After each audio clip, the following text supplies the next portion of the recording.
Welcome to Charter Local Edition. My name is Brad Pomerance in the Inland Empire. Today we are joined by Mark Takano. He is a member of the United States Congress representing significant portions of Riverside County. And congratulations is in order. You are now the ranking member of the House Committee on Veterans Affairs.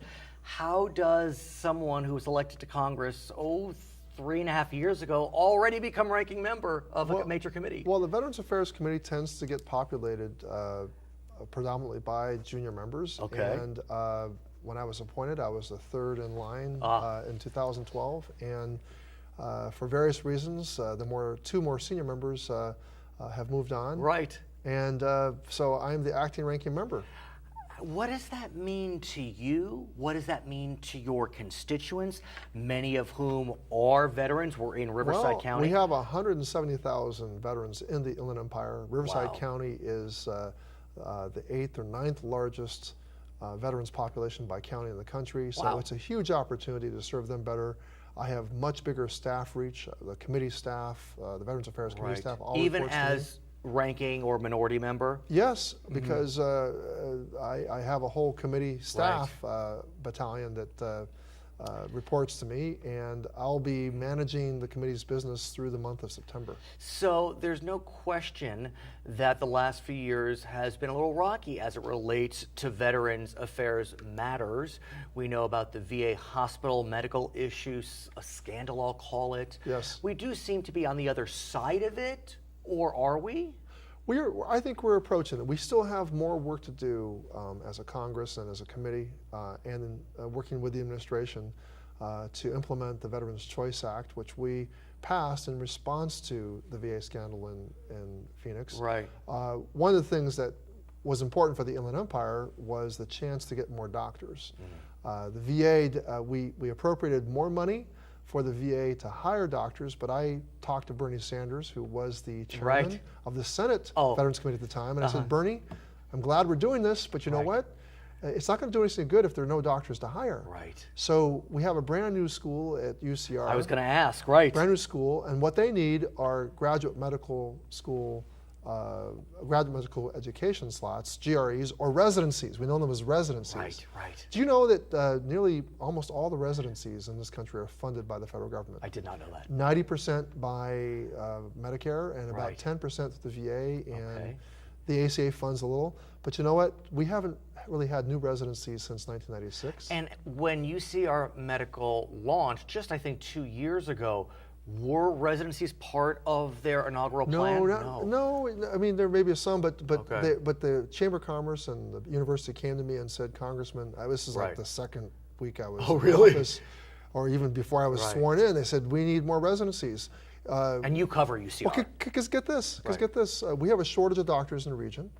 If you graduate from UCR Medical School and you don't have residencies here but you go someplace else, we've lost that medical student. And it's interesting because, as you may know, UCR Medical's, their mission specifically is to recruit from the IE and keep folks in the IE. I think half their class... That's right. We can only do that if we have more residencies here, and they're expensive.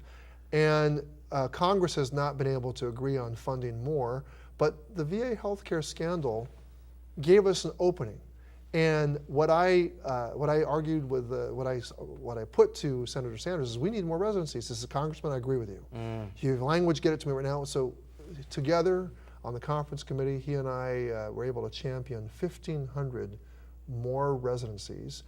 I do know that UCR has benefited from, I think, around 4 in mental health.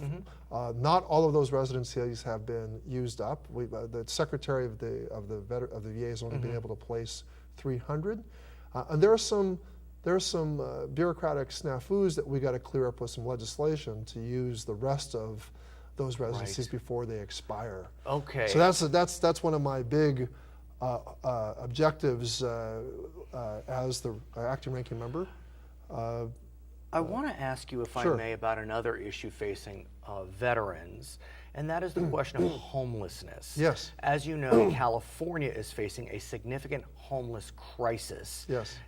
For many years, veterans were seen as in literally the eye of that storm. The news is better as it relates to veterans homelessness. Is the committee looking at that question, or is it really more of a local matter? No, absolutely, absolutely. The Secretary of the VA, starting with Secretary Shinseki and continued under Secretary McDonald, have continued to make eliminating veteran homelessness a top priority. I was recently, this past year, held hearings as the ranking member of the Subcommittee on Economic Opportunity. Brought together the people who work on homeless issues. And as you know, the VA in West LA, there's been a major settlement breakthrough on, I think there's something like 1,500 more spots going to be created for homeless veterans. That's right. So it could be up to 2,000 if you include short-term That's right. So housing. we have more capacity, and of course, U.S. Vets is working on a project right here in Moreno Valley to serve. It's not specifically homeless vets, but it's housing for disabled vets. So there's more housing opportunities, and there are people who are pushing projects here in the city of Riverside. Right. So there's no shortage of goodwill, and look. Any number of homeless vets is too many. I want to ask you though, because we are facing a homeless crisis, it's compelling to note that if there is a bright spot, if we have seen a decline, it is with regard to homeless vets. In LA County, San Diego County, the Inland Empire, for whatever reason, that goodwill, it's working. Yes. Why is it working? Lots of theories, but what I want to get a sense from you is, can we replicate the success? Well, I think our compassion and concern for veterans is often an opening, and like with medical residencies, right?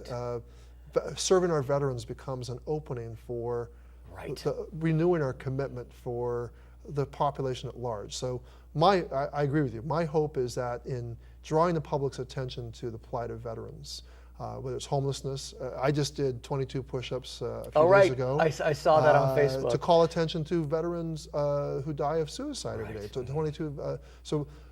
Veterans help us focus our attention on issues facing our society. When veterans return to stateside, many will choose to go to college, which is fantastic if that's their choice. A lot of them will wind up or have wound up in for-profit institutions. Yes. And we know that for-profit institutions have been under a microscope, and many are now closing. Brad, they don't wind up there. They are specifically recruited. And there's a loophole in the law which incentivizes for-profit institutions to target veterans. Okay. Let me tell you what I mean. These operations often spend more on marketing than actual instruction. That's a big problem with them. And they don't really offer great education, often credits that can't be transferred. But let me ask you, sir, since many of these institutions are closing because of investigations, what happens now to the vets? Well, that's a problem because veterans have to be enrolled in a full-time course of study to get their housing benefits. And we loop back to the homeless crisis. So that's right. So homeless veterans, we could see more homeless veterans unless we take corrective action to protect these veterans from the predations and unethical behavior of these institutions. So is this an issue for the Veterans Affairs Committee, for the Education Committee? Who's looking into this? Well, Veterans Affairs Committee is directly involved in this. I am the ranking member of the full committee, but also ranking member of the subcommittee that deals with educational benefits, the Economic Opportunity Committee, subcommittee.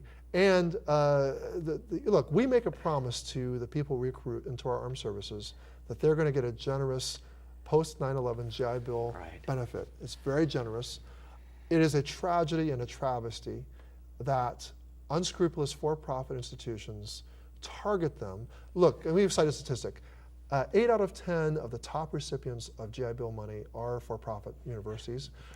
7 out of 8 of those institutions are under some sort of investigation. You're all over this. His name is Mark Takano, member of the U.S. Congress. I'm Brad Pomerance, Charter Local Edition.